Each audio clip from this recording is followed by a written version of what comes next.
जय हिंद। और आज हम पढ़ लेंगे संविधान के भाग। संविधान को 22 भागों में बांटा गया है। संविधान को 22 भागों में बांटा गया है और इस 22 भागों में से 395 अनुच्छेद हैं और 12 अनुसूचियां हैं। तो इस 22 भाग में से भाग नंबर एक जो है अनुच्छेद 1 से लेकर 4 तक है, आज इसे पढ़ लेंगे। इसका पूरा बकायदा फीस पढ़ लेंगे। इसमें केवल 4 अनुच्छेद हैं। पहले ये सुनिएगा, 4 अनुच्छेद में जो है अनुच्छेद नंबर 1 क्या है? अनुच्छेद नंबर क्या है? भारत राज्यों का संघ है, मतलब यूनियन है। भारत राज्यों का संघ यानी यूनियन। अब देखिए, संघ जो होते हैं ये 3 प्रकार से होते हैं। एक होता है परिसंघ, एक संघ, एक दो, मतलब ये दोनों संघ या कहें कन्फेडरल, फेडरल और यूनियन। तो जो कन्फेडरल होता है या बहुत कमजोर, जैसे कमजोर होता है, कमजोर मतलब कि कभी भी राज्यों से निकल सकता है, या फिर कहेंगे कि ऐसे संघ होते हैं जो कभी भी अगर देश में जोड़ा जाए तो मनचाहे ढंग से कभी भी वो देश से हट सकते हैं, उसे परिसंघ कहते हैं। और देखिए फेडरल यानी संघ क्या होता है? संघ से ये भी जो होता है अस्थायी होता है। संघ मतलब कहा जाए तो कन्फेडरल से थोड़ा सा ये मजबूत होता है संघ, और यूनियन सबसे मजबूत होता है। जैसे अगर बात करेंगे फेडरल की, तो जो अमेरिका में है वहाँ पे फेडरल है, मतलब वहाँ के जो 50 राज्य हैं वो जब चाहेंगे तब, उसमें के लोग समझौता उनमें के लोग समझौता हुआ है कि मतलब जब तक हम हैं तब तक रह रहे हैं, जब मेरा मन कहेगा तो मैं मतलब अमेरिका से निकल जाऊंगा, मेरा अपना अलग बन जाएगा। जैसे वहाँ का हर एक राज्यों का संविधान अलग है, हर एक राज्यों का झंडा अलग है और हर एक राज्यों की नागरिकता अलग है, तो वहाँ पे जो है सबसे अलग है ये। लेकिन भारत में क्या है? भारत में जो संविधान बनाने वाले थे बहुत चालाक थे। उन्होंने क्या सोचा कि भारत राज्यों का संघ यानी कि यूनियन बनाया। मतलब ये होता है कि अगर भारत में शामिल हो गए हो तो भारत से कभी निकल नहीं पाओगे आप। मतलब अगर संघ बन गया है, अगर यूनियन बन गया है तो वो अस्थाई रहेंगे, और फेडरल अस्थाई है और कन्फेडरल उससे भी अस्थाई होता है। ठीक है, तो सबसे मजबूत होता है यूनियन, ये कभी निकल नहीं पाएगा। फेडरल सबसे कमजोर होता है और उससे कमजोर होता है कन्फेडरल, परिसंघ होता है। तो इतना समझ में आ गया होगा। भारत में केवल एक अपवाद था, जम्मू और कश्मीर, उसका संविधान अलग था, उसका फ्लैग अलग था, सब कुछ उसकी अलग थी। तो उस समय जब जम्मू कश्मीर था तब वो फेडरल था, लेकिन अब जब से जम्मू कश्मीर भारत में आ गया, जब से ये यूनियन बन गया, तब से वो सुविधा जो खत्म हो गई है। ठीक है, तब से वो सुविधा खत्म हो गई है। तो अनुच्छेद 1 क्या है? भारत राज्यों का संघ यानी यूनियन है। और भारत, देखिए इसमें कोई गारंटी नहीं कि भारत में कितने राज्य, कैसे राज्य हैं। अनुच्छेद 1 में लिखा नहीं गया, भाग 1 में नहीं कहा गया है कि भारत में, जैसे मान लो बिहार राज्य, क्या कौन सी गारंटी कि बिहार जो है भारत में है? क्या कौन गारंटी कि उत्तर प्रदेश भारत में है? तो इसीलिए इसमें क्या कहा गया, राज्यों को पहली अनुसूची में जोड़ा गया है। मतलब अनुच्छेद 1 में ही कहा गया है कि राज्यों को पहली अनुसूची में जोड़ा गया है। तो अगला है मतलब जो इसका उल्लेख राज्यों का 28 राज्य, 8 केंद्र प्रदेश है, इसका उल्लेख भाग 1 में नहीं है, लेकिन इसका उल्लेख अनुसूची नंबर 1 में है। अनुसूची नंबर 1 में जोड़ा गया है इसको। अनुसूची 12 होती है।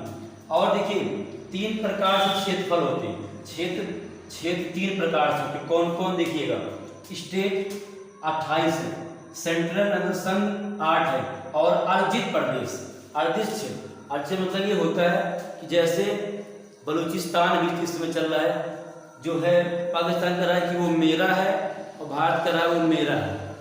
तो इसमें कंफर्म नहीं हो पा रहा है कौन किसका है। तो जो बलूचिस्तान है उसे कहेंगे अर्जित क्षेत्र है। फिलहाल भारत में कोई भी अर्जित क्षेत्र नहीं है इस समय।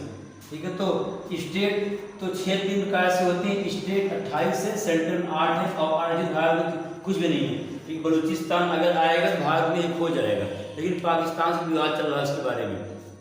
अब देखिएगा, और उसके बाद 8 के नंबर 2, अनुच्छेद नंबर 2, संसद राष्ट्रपति की पूर्व अनुमति से किसी विदेशी राज्य को आप भारत में मिला सकता है। किसी विदेशी राज्य को भारत में मिला सकता है। जैसे जो सिक्किम है, ये सिक्किम जो है पहले भारत में नहीं था। सिक्किम को जो है 36वां संशोधन, सिक्किम को 36वां संशोधन करके संशोधन से 1975 में भारत का 22वां राज्य बनाया गया। भारत का 22वां राज्य सिक्किम को 36वां संशोधन करके 1975 में 22वां राज्य बनाया गया। पहले ये भारत में नहीं था, इसे राज्य बनाया गया, मतलब इससे जोड़ लिया गया। तो वहाँ पे आर्टिकल नंबर 2 का यूज किया गया है। आर्टिकल 2 का प्रयोग करके जो है सिक्किम को भारत में मिलाया गया है। तो संसद राष्ट्रपति की अनुमति से किसी विदेशी राज्य को भारत में मिला सकता है, ये आर्टिकल नंबर 2 है। और आर्टिकल नंबर 3 देखिएगा, भारत के अंदर राज्य या राज्यों की नाम, उनकी सीमा, उनके क्षेत्र में परिवर्तन करने का अधिकार दिया गया है, ये संसद को राष्ट्रपति की अनुमति से। भारत के अंदर राज्य, नाम, सीमा व क्षेत्र में परिवर्तन, सुनिएगा, जैसे भारत में कोई राज्य है, कोई नया राज्य बनाना है या किसी राज्य की सीमा में परिवर्तन करना है या उसका नाम चेंज करना है, जैसे जम्मू कश्मीर को, जैसे जम्मू कश्मीर को क्या किया गया, 31 अक्टूबर 2019 को भारत में मिला लिया गया। भारत में मिला लिया मतलब उसको संघ बना दिया गया।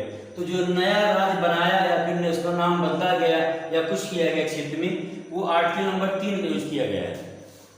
यहाँ से आर्टिकल नंबर 3 का यूज किया गया है। और जैसे छत्तीसगढ़ बना, छत्तीसगढ़ 1 नवंबर 2000 को एमपी मध्य प्रदेश से अलग होकर बन गया। उत्तराखंड यूपी से अलग होकर 1 नवंबर 2000 को बन गया। और बिहार झारखंड से अलग होकर 15 नवंबर 2000 को बन गया। तो एक ही महीने में या फिर एक साल में 3 राज्य निर्माण हुआ था। यहाँ पे जो 3 राज्य बने, ये आर्टिकल नंबर 3 का यूज किया गया है। आर्टिकल नंबर 3 के यूज से ये जो राज्य बने हुए हैं तीनों, और जम्मू कश्मीर।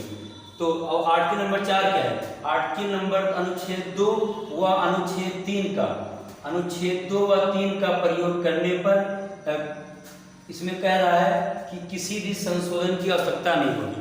जैसे अगर आर्टिकल नंबर 2 यूज कर रहे हो या आर्टिकल नंबर 3 कर रहे हो, तो ऐसा करोगे तो कोई भी जो है संशोधन की आवश्यकता नहीं होगी। फिलहाल सिक्किम जो है अपवाद इसका है। अब सिक्किम जब किया गया था, जब आर्टिकल नंबर 2 यूज किया गया था, जब सिक्किम मिलाया गया भारत में, तो यहाँ हुआ संशोधन, लेकिन इसके बाद खत्म हुआ संशोधन। अब आर्टिकल 2 और 3 यूज करने पर कोई भी संशोधन नहीं किया जाएगा। ये आर्टिकल नंबर 4 में कहा गया। और इसमें क्या है, राष्ट्रपति मान्य हो। अगर नया राज्य का नाम क्षेत्र या सीमा का अगर परिवर्तन कर रहे हो, चेंज कर रहे हो, तो उसमें राष्ट्रपति मान्य हो। और जो है संसद इसमें 50% जो है बहुमत से, यानी कि अगर मान लो संसद में 500 लोग हैं, तो उसमें 250 प्लस लोग इसमें बहुमत, मतलब इसमें वोट करें कि हाँ इनके नाम में चेंज करें, सीमा परिवर्तन करें या नए राज्य को मिलाएं। तो ये 50% से अधिक बहुमत हो इनका मिलाने के लिए। तो ये जो है भाग 1 का आपको बताया गया। भाग 1 में 4 आर्टिकल है। फिर देख लीजिए, पहला आर्टिकल है भारत राज्यों का संघ, मतलब यूनियन है। भारत कभी अलग नहीं, राज्य भारत से कभी अलग नहीं हो पाएंगे। भारत फेडरल नहीं है, संघ वो भी होता है, लेकिन फेडरल वो होते हैं जो मनचाहे ढंग से अलग हो सकते हैं, जिनका फ्लैग, जिनका नागरिकता, जिनका संविधान अलग होता है। जैसे पहले जम्मू कश्मीर था तो वो फेडरल था, और नहीं अमेरिका फेडरल है। 50 जो राज्य वो अस्थायी हैं, वो कभी भी चाहे तो अमेरिका से हट सकते हैं। लेकिन भारत में ऐसा सिस्टम नहीं, भारत में कभी भी हट नहीं पाएंगे। जो हैं वो जुड़ गए, वो जुड़े ही रहेंगे। और आर्टिकल नंबर 2 है संसद राष्ट्रपति के पूर्व अनुमति से किसी विदेशी राज्य को या क्षेत्र को भारत में मिला सकता है। जैसे सिक्किम मिलाया गया था 75 में 22वां संशोधन करके।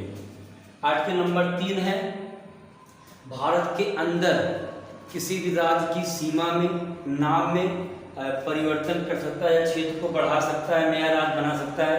जो नया राज्य बनाए वो भारत के अंदर में हो तब नया, वो आर्टिकल नंबर 3 में। तो आर्टिकल 2 में विदेशी राज्य जुड़ेगा, आर्टिकल नंबर 3 में भारतीय राज्य जुड़ेगा। और भारत के राज्य के नाम में, सीमा में परिवर्तन कर देगा। और आर्टिकल नंबर 4 जो है आर्टिकल 2 और 3 का जब भी यूज किया जाएगा तो 2 और 3 का यूज करने पर संविधान संशोधन करने की कोई आवश्यकता नहीं है। केवल राष्ट्रपति की अनुमति हो और संसद के 50% से ज़्यादा लोग इस पर सहमत दें, यानी कि वोट कर दें। बाकी ये जो है इसको बता दिया गया। तो भाग अनुच्छेद 1 से 4 तक भाग 1 में बस इतना ही। अगला जो है भाग 2 जो भी है नागरिकता है, सिटीजन है, वो आपको ठीक अगले दिन मिल जाएगा। तो आज इतना ही। धन्यवाद। जय हिंद।